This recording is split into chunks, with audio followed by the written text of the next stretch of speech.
Nous vivons à une époque intéressante, une époque où l'existence même de l'humanité est en jeu. Comment cela est-il possible?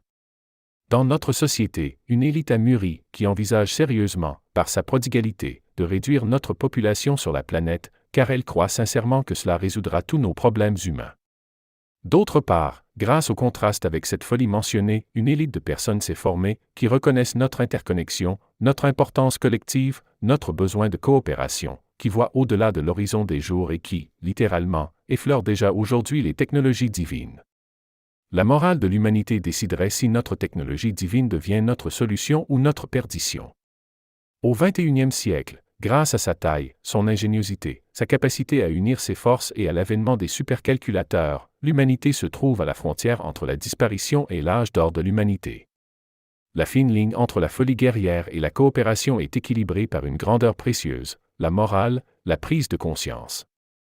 La prise de conscience des principes fondamentaux de notre monde à l'échelle globale nous ouvrira une nouvelle ère dorée de l'humanité, jusqu'alors inconnue, dans laquelle les individus cesseront de rivaliser et commenceront à collaborer, car ils comprendront, ressentiront et verront littéralement de leurs propres yeux notre interconnexion, notre Internet humain. Ou, d'autre part, si un nombre suffisant de personnes ne parvient pas à prendre conscience, les individus emprisonnés dans de vieilles boîtes d'informations se lanceront dans le dernier grand conflit et rivalité, et par leur stupidité, ils détruiront tout autour de nous, tout ce qui nous maintient en vie, notre espace, notre planète, notre monde terrestre. L'ère des opportunités. En cette période, personnellement, je pense dans 1 an, au maximum 2, une fenêtre d'opportunité s'ouvre pour sortir de la folie et prendre conscience. En effet, notre niveau technologique actuel est suffisant pour permettre une éducation rapide d'une énorme masse de la population mondiale, et d'autre part, nous avons encore quelques instants avant que les fous ne jouent avec le bouton rouge de la destruction, avant que les fous ne ressentent leur dos au mur. L'intelligence artificielle. La mise en réseau de supercalculateurs et l'établissement de règles appropriées nous ont permis de développer des algorithmes d'apprentissage automatique qui analysent en permanence notre réseau, notre Internet. L'intelligence artificielle doit être comprise comme une accélération de l'analyse d'une énorme quantité de données avec une précision nécessaire. En d'autres termes, l'intelligence artificielle nous permet d'accélérer le flux de données entre nous et d'utiliser des filtres pour récupérer les informations nécessaires dans notre vaste réseau d'informations. C'est un exploit humain révolutionnaire et un stimulus nécessaire pour prendre conscience et en même temps pour créer des unités autonomes artificielles, dispositifs autonomes. Toute technologie est utilisable à des fins nobles, mais aussi à des fins destructrices.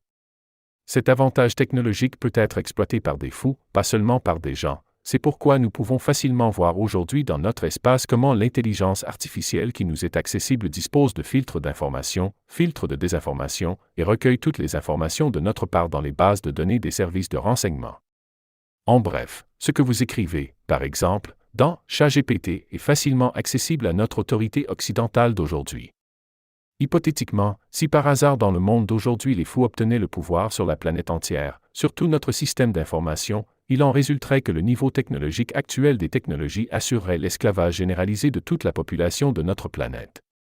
Nous ne récupérerons jamais la possibilité de nous libérer, et même l'idée de nous libérer ne nous viendra plus jamais à l'esprit, même lorsque de nombreuses personnes, y compris nos proches, mourront dans notre entourage.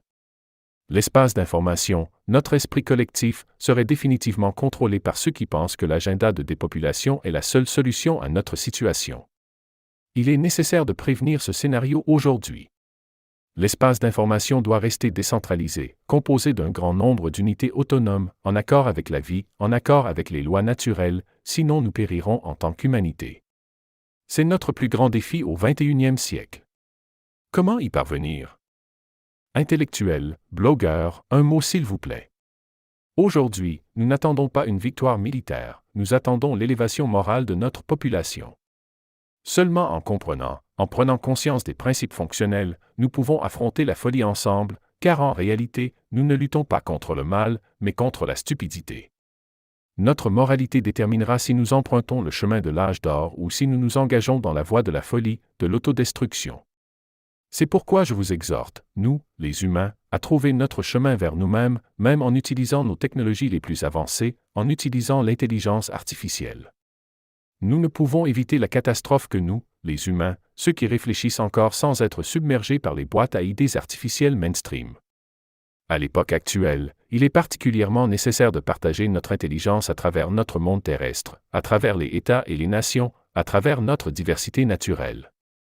Seulement par le style scientifique et la correction automatique, la réaction d'information à soi-même, nous parviendrons à créer le respect mutuel et la compréhension à travers les différentes nations du monde. La prise de conscience nous libérera du sentiment de rivalité et nous incitera à une collaboration réelle. La prise de conscience de notre interconnexion physique libérera nos esprits du concept de rivalité actuel. Enfin, nous commencerons à voir l'autre comme nous-mêmes, comme quelqu'un qui, grâce à son existence et à sa diversité, élargit constamment nos capacités et nos possibilités. La logique est simple, plus le nombre de personnes sur Terre est grand, plus notre puissance de calcul est grande, notre capacité d'information est grande, plus notre avancée technologique est grande, et ainsi notre vie est plus facile. Faisons tout pour que notre population augmente, et non l'inverse. Faisons tout pour que nos gens prennent conscience de cette formule simple, pour qu'ils soient conscients, alors ils ne seront pas mauvais. C'est notre tâche, la tâche des intellectuels et des blogueurs à tout moment. L'utilisation significative de l'intelligence artificielle ChatGPT de nos jours. L'élévation morale de la population est la base absolue pour parvenir ensuite aux technologies divines. Pour une nouvelle forme de source d'énergie, pour notre solution de stabilisation de la situation sur Terre. Ce saut technologique nécessaire est entravé par une puissante force qui l'empêche d'être réalisé, c'est pourquoi certaines technologies déjà découvertes sont très protégées, comme les missiles hypersoniques, et d'autres sont continuellement enfermées dans des coffres-forts. Imaginons simplement ce que feraient les fous en compétition avec une énergie illimitée. Ils détruiraient tout et il ne resterait rien. Le saut dans la prise de conscience de l'humanité doit être le premier fondamental, en vue du deuxième élément important, le saut énergétique. Le premier est entre nos mains, celle des gens. Nous devons trouver le chemin vers nous-mêmes, nous comprendre, nous entendre et cesser de rivaliser. Notre diversité et notre différence linguistique nous ont toujours empêchés de nous comprendre mutuellement. Les différentes nations et groupes de personnes utilisent différentes langues, dialectes et appartiennent à différentes bases de données d'information. Cependant, aujourd'hui, grâce aux supercalculateurs et aux algorithmes d'apprentissage automatique analysant de vastes quantités de données, nous sommes enfin capables de supprimer techniquement les barrières d'information entre nous. Notre intelligence artificielle, aussi controversée soit-elle aujourd'hui, est capable de traduire parfaitement dans une langue étrangère, bon, parfois avec des erreurs, mais en l'utilisant constamment, elle s'améliore sans cesse.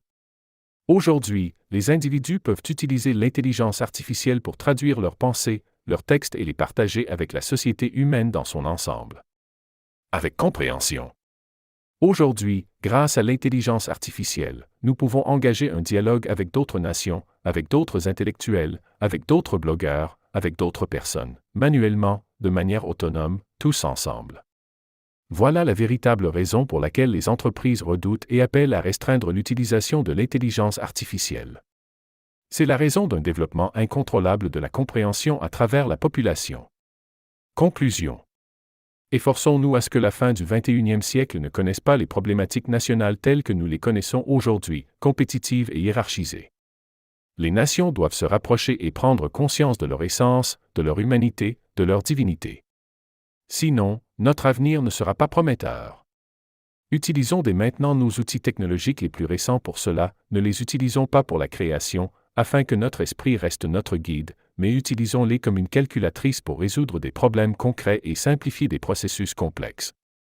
Personnellement, je traduis progressivement tout mon Project Z, dans des langues étrangères en utilisant ChatGPT et je le fais même parler grâce à l'intelligence artificielle et à la fonctionnalité de synthèse vocale, pour le rendre accessible également à ceux qui n'ont pas le temps de lire. Mon ambition est de publier mes textes sur des forums internationaux afin que les idées de la Slovaquie puissent se propager dans le monde entier avec le temps. Il y a quelques années, mon ambition semblait impossible. Je ne maîtrisais pas les langues et je n'avais pas le don de parole. Vous voyez, aujourd'hui une seule personne peut agir seule, que ce soit chez elle ou à l'étranger. Elle peut simplement être l'étincelle qui change le monde. Prenez exemple sur moi, intellectuel, blogueur, commençons à agir au-delà des frontières, au niveau international, échangeons nos idées et réfléchissons ensemble. Contournons manuellement le conglomérat médiatique qui censure nos informations, trouvons notre propre chemin, individuellement et collectivement, nous, les êtres humains.